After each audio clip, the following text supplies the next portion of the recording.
ইউরোপে দীর্ঘ 18 বছর সম্প্রচারের অভিজ্ঞতা নিয়ে বাংলাদেশে স্যাটেলাইট টেলিভিশন চ্যানেলের নবীনতম সদস্য হিসেবে আত্মপ্রকাশ করল বাংলা টিভি। শুক্রবার বিকেল 5টায় রাজধানীর হোটেল সোনারগাঁও থেকে সরাসরি সম্প্রচারের মাধ্যমে এর যাত্রা শুরু হয়।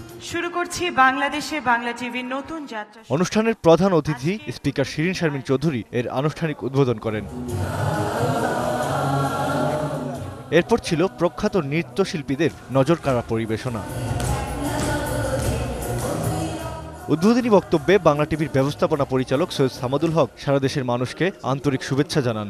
মানসম্মত অনুষ্ঠান ও বস্তুনিষ্ঠ সংবাদ উপস্থাপনের মাধ্যমে এই টিভি চ্যানেল দর্শকদের প্রত্যাশা পূরণ করতে পারবে বলে আশা করেন তিনি। সারা পৃথিবীতে যে বাংলাদেশিরা আছেন তাদের মধ্যে একটা যুগসূত্র, একটা সেতুবন্ধন রচনার প্রত্যয় নিয়ে আমরা এগিয়ে যেতে চাই।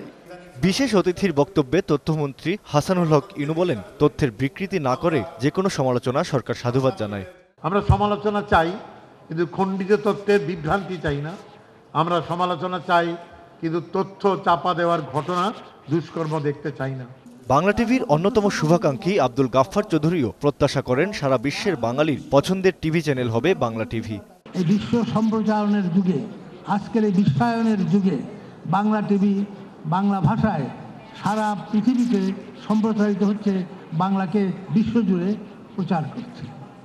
অনুষ্ঠানের প্রধান অতিথি স্পিকার শিরিন শারমিন বাংলা টিভি বাংলাদেশের ইতিহাস, ঐতিহ্য ও সংস্কৃতির বিকাশ ঘটাবে বলে আশা করেন। আমি আশা করি যে বাংলা টিভি যে উদ্দেশ্যটিকে সামনে নিয়ে এখানে সম্প্রচার শুরু করতে যাচ্ছেন, সেখানে অবশ্যই বাংলার ইতিহাস, সংস্কৃতি, ঐতিহ্য আপনারা সুন্দরভাবে তুলে ধরবেন। পরে প্রতিষ্ঠানটির চেয়ারম্যান কে এম আখতারুজ্জামান সমাপনী বক্তব্য রাখেন।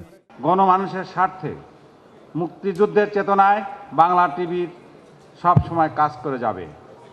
সেই সাথে দর্শকদের জন্য বিনোদনের বিষয়টি সর্বোচ্চ গুরুত্ব দিয়ে আমরা সুস্থ ধারার বিনোদন প্রদানে সব সময় সতর্ক দৃষ্টি রাখব। অনুষ্ঠানের শেষ পর্যায়ে ছিল বর্ণাঢ্য সাংস্কৃতিক অনুষ্ঠান। Asad real, Bangla TV, Dhaka.